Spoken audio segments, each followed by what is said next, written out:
Dear viewers, শতভিসা education YouTube চ্যানেলে তোমাদের প্রত্যেককে স্বাগত। আমরা সোশিওলজির যে 11-12 কাউন্সেলিং 20 তারিখে হলো, সেই আপডেট আমরা আজকে তোমাদেরকে শেয়ার করব। আর মূলত 11-12 যে কাউন্সেলিং প্রক্রিয়া, সেখানে কিন্তু আমরা প্রতিটি সাবজেক্টের এসএসসির দেওয়া যে তথ্য, সমস্ত তথ্য, total vacancy, actual candidate, block, vacancy list সব ধরে যে টোটাল, অবশ্যই এটা ক্যাটাগরি ওয়াইজ নয়, টোটালের উপর কতগুলো ভ্যাকেন্ট থাকছে এবং কতগুলো সুইটেবল ক্যান্ডিডেট পাওয়া যায়নি, সেটা আমরা আলোচনা করছি। আজকে সোশিওলজি সাবজেক্ট, বাকি সাবজেক্টগুলো আলোচনা করে দেবো, চাইলে তোমরা দেখে নিতে পারো। 20 তারিখের যে আপডেট, সেখানে 3টে সোশিওলজির ভ্যাকেন্সি ছিল, মানে 3টে মিডিয়ামের, বেঙ্গলি মিডিয়াম, হিন্দি মিডিয়াম এবং নেপালি মিডিয়াম। নেপালি মিডিয়ামের ক্ষেত্রে যদি আমরা দেখি, সেখানে টোটাল ভ্যাকেন্সি ছিল একটা, তোমার নিচে দেখতে পাচ্ছ। টোটাল ক্যান্ডিডেটকে ডাকা হয়েছিল একজন, যেহেতু একটা ভ্যাকেন্সি, এবং অ্যাকচুয়ালি একটা ছিল, ব্লক একটা হয়েছে, ফলে নেপালি মিডিয়ামে কিন্তু আর কোনো ভ্যাকেন্সি রইল না। নেক্সট আমরা দেখব হিন্দি মিডিয়াম।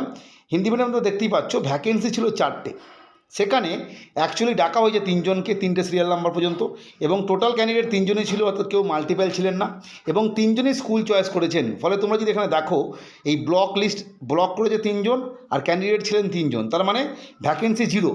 কিন্তু এখানে একটা বিষয় মনে রাখতে হবে, এই যে ভ্যাকেন্সিটা লেখা আছে, সেখানে দেখো প্রথমেই ভ্যাকেন্সি আছে কিন্তু 4টে। এটা আমি প্রতিটা ভিডিওতেই বলে দিই, কারণ অনেক জায়গায় কনফিউশন হয়। যেহেতু ভ্যাকেন্সি 4টে ছিল, 3টে জন স্কুল নিয়েছে, তার মানে একটা ভ্যাকেন্সি থাকার কথা।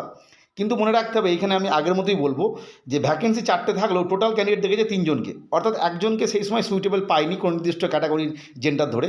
যাই হোক, সেই আমি ব্র্যাকেটে 1 লিখে রেখেছি, কিন্তু অ্যাকচুয়ালি নিয়ম অনুযায়ী ভ্যাকেন্সি এই মুহূর্তে থাকলো না সেকেন্ড পেজ কাউন্সেলিংয়ের জন্য, যদি পরবর্তী ক্ষেত্রে নন জয়নিং না হয়।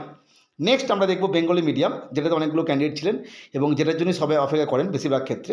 সেটা হচ্ছে 76টা ভ্যাকেন্সি, দেখতেই পাচ্ছ।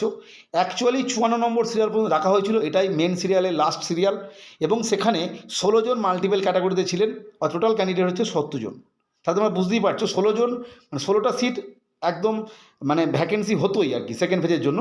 সঙ্গত কারণে সেই 16টা ভ্যাকেন্সি এসে গেছে মাল্টিপল ক্যাটাগরির জন্য। আর একই রকমভাবে এই 54 জনের মধ্যে 4 জন মানে স্কুল চয়েস করেননি, অর্থাৎ 50টি স্কুল চয়েস করেছে, অর্থাৎ অ্যাবসেন্ট ক্যাটাগরির জন্য 4টি ফাঁকা হয়েছে, অর্থাৎ 20টা মোট ভ্যাকেন্সি থাকলো।